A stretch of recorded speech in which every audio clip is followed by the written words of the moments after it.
Hello, आप सभी का स्वागत है केपी बायोलॉजी क्लासेस में। दोस्तों, आज हम बातें करेंगे थ्री डोमेन्स ऑफ लाइफ यानी जीवन के तीन प्रारूपों की। यानी आपको बता दें, जीवन के तीन जो प्रारूप हैं, ठीक है, वे होते हैं जिनमें जितने भी ऑर्गेनिज्म हैं उन सबको डिवाइड किया गया है। हम आपको बता दें कि जीवन के तीन जो प्रारूप हैं, ठीक है, उनको देने वाले साइंटिस्ट कौन थे? वो साइंटिस्ट का नाम है वोज। कौन थे? वोज थे, जिन्होंने क्या किया, three domains of life system को प्रोवाइड कराया। और उसके अकॉर्डिंग जो थ्री डोमेन्स ऑफ लाइफ होते हैं, कौन कौन से होते हैं? आर्चिया, यूबैक्टीरिया और यूकेरिया। ओके, ये होते हैं। जैसे बातें करें, हम आपको बताए हैं कि जो आर्चिया होता है, आर्चिया का जो सेकंड नेम है, इसे हम आर्चियोबैक्टीरिया कहते हैं। जो यूबैक्टीरिया है, इसे सेकंड नेम है, इसे क्या कहते हैं? बैक्टीरिया कहा जाता है।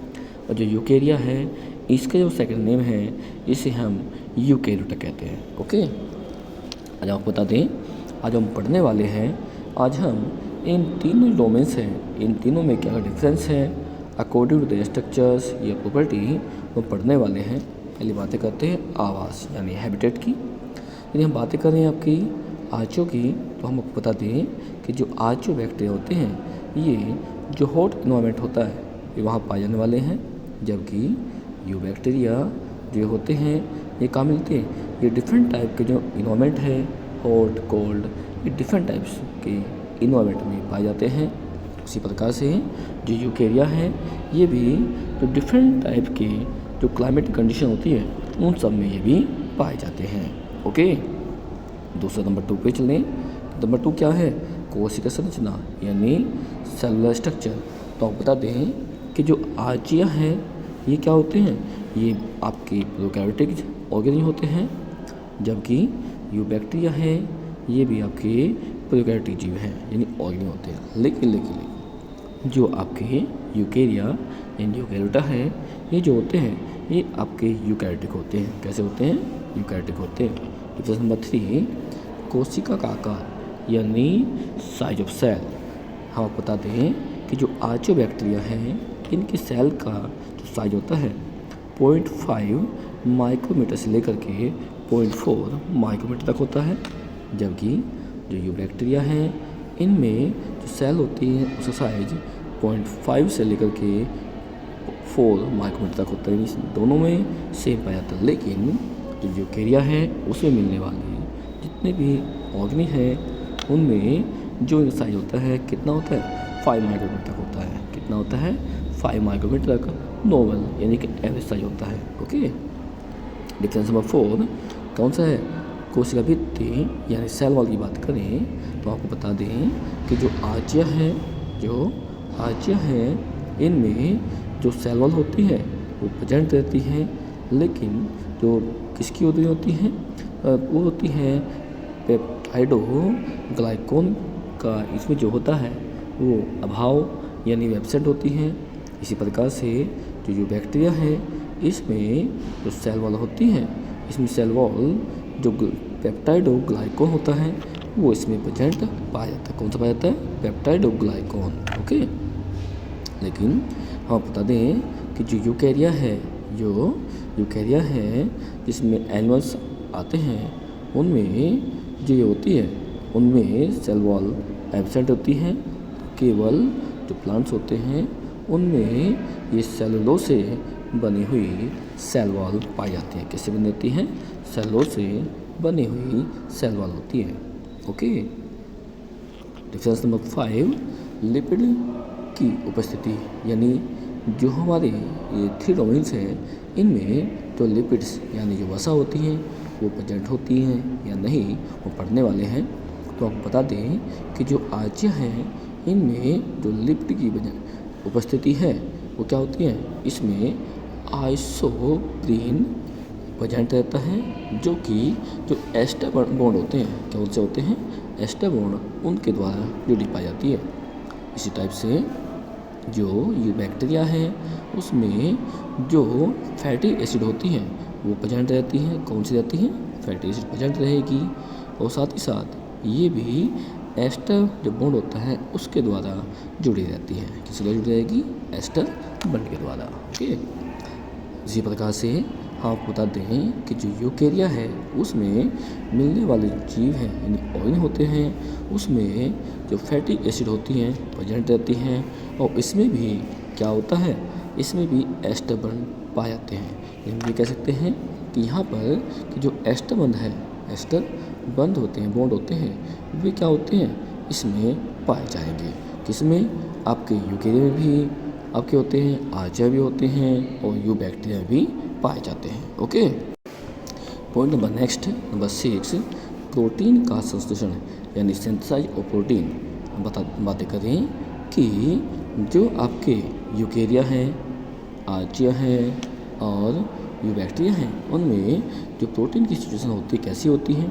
तो सबसे पहले बातें करें आर्चिया की, जो इसमें प्रोटीन सिंथेसाइज होता है, इसमें फॉर्मेल मिथोइनिन क्या होता है, उसमें प्रथम अमीनो एसिड पाए जाते हैं। कौन कौन से पाए जाते हैं, फॉर्मेल मिथोइनिन।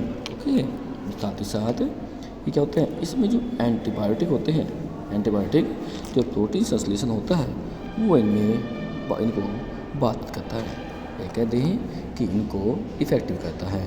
इसी प्रकार से जो यू बैक्टीरिया है, कौन है, यू बैक्टीरिया है, उसमें जो मिथोइनिन फर्स्ट अमीनो एसिड इनमें प्रेजेंट होता है। इसमें भी क्या होता है, जो एंटीबायोटिक होते हैं वे इसमें प्रेजेंट तो है, लेकिन वे क्या करते हैं, वे भी जो प्रोटीन का संश्लेषण है उसको इफेक्टिव करेंगे। क्या करेंगे, इफेक्टिव करने वाले हैं। लेकिन हम बता दें कि जो यूकेरिया है उसमें जो प्रोटीन का सिंथेसाइज होता है वो क्या होता है, उसमें भी मिथोइनिन फर्स्ट अमीनो एसिड प्रेजेंट रहेगा, और इसमें भी जो प्रोटीन का संश्लेषण होता है वो अमीनो अम्ल से, कौन से से, अमीनो अम्ल यानी अमीनो एसिड से इफेक्टिव होता है। ओके, पॉइंट नंबर 7 क्या है, 7 होता है अनुवांशिकी पदार्थ यानी जेनेटिक मटेरियल। तो हम आपको बातें करें कि जो 3 डोमेन्स ऑफ लाइफ हैं, इन 3 डोमेन्स में जो जेनेटिक मटेरियल होता है, तीनों में क्या क्या होता है। सबसे बातें करते हैं आर्चिया की। जो आर्चिया है इसमें क्या है, इसमें सूक्ष्म वल्लकार यानी माइक्रोओल्टाइप्स क्या होते हैं, क्रोमोसोम्स जिसे हम गुणसूत्र कहते हैं, पाए जाते हैं, जिन्हें इसमें क्या कहते हैं, प्लाज्मिड कहा जाता है। क्या कहा जाता है, प्लाज्मिड कहते हैं। इसी प्रकार से जो बैक्टीरिया हैं उसमें जो प्लाज्मिड होते हैं उसमें भी क्या होते हैं, इसमें प्रेजेंट रहेंगे। अब बातें कर रहे हैं हम यूकेरिया यानी यूकैरियोटा की, तो इसमें सुसंगठित यानी शॉर्ट में हम ये कह सकते हैं कि इसमें जो न्यूक्लियस जिसे हम क्या कहते हैं, केंद्रक कहते हैं, वो पाया जाता है। क्या होता है, केंद्रक पाया जाएगा। और एक बात और, जो केंद्रक होता है जिसे हम न्यूक्लियस कहते हैं, उसमें ही क्या होते हैं, जो क्रोमोसोम्स जिसे कि हम गुणसूत्र कहते हैं, वे इसमें पाए जाते हैं। एक सबसे मेन पॉइंट ये कि इनमें जो प्रोटीन होती है वो कैसी होती है, इसमें हिस्टोन प्रोटीन पाई जाती है। कैसी मिलती है, हिस्टोन प्रोटीन। एक सबसे मेन पॉइंट ये, एक सबसे मेन ध्यान रखना है कि जो हमारे आर्चिया यू बैक्टीरिया है इनमें हिस्टोन प्रोटीन नहीं है, लेकिन जो आपके यूकेरिया हैं उसमें हिस्टोन प्रोटीन पाई जाती है। एक सबसे मेन पॉइंट और बता देते हैं आपको कि जो आर्चिया है, यू बैक्टीरिया है और यूकेरिया है, इनमें जो राइबोसोम्स होते हैं उनकी सिचुएशन भी यहाँ पर अलग अलग होती है। ओके, एक बात बताएं आपको कि जो आर्चिया होता है, आर्चिया में जो राइबोसोम्स होते हैं वे कितने होते हैं, वे आपके 60S यानी 60S के होते हैं। कितने के होते हैं, 60S के होंगे। लेकिन यदि हम बात करें ये बैक्टीरिया की बातें करें, इसमें जो राइबोसोम्स होते हैं वे कितने होते हैं, वे आपके 70S के होते हैं। कितने के होते हैं, 70S के होते हैं। लेकिन यदि हम बातें करें अब किसका, यूकेरिया की बातें करें, इसमें जो राइबोसोम्स होते हैं, जो राइबोसोम्स होंगे वे कितने होते हैं, वे होते हैं 80S के यानी 80S के पाए जाते हैं। ओके, तो ध्यान रखें, आर्चिया में राइबोसोम्स 60 यानी 60S के, बैक्टीरिया में 70S के, और जो यूकेरिया है जिसे हम यूकैरियोट कहते हैं। इसमें जो राइबोसोम्स होते हैं वे 80 यानी 80 एस के पाए जाते हैं। ओके, आशा है कि आप सभी को 3 डोमेन्स ऑफ लाइफ वुड के द्वारा जो क्लासीफाई किए गए थे वे आपको समझ में आ गए होंगे। आगे भी इस प्रकार की वीडियो को देखने के लिए चैनल को सब्सक्राइब करें और वीडियो को लाइक एंड शेयर करें। थैंक्स।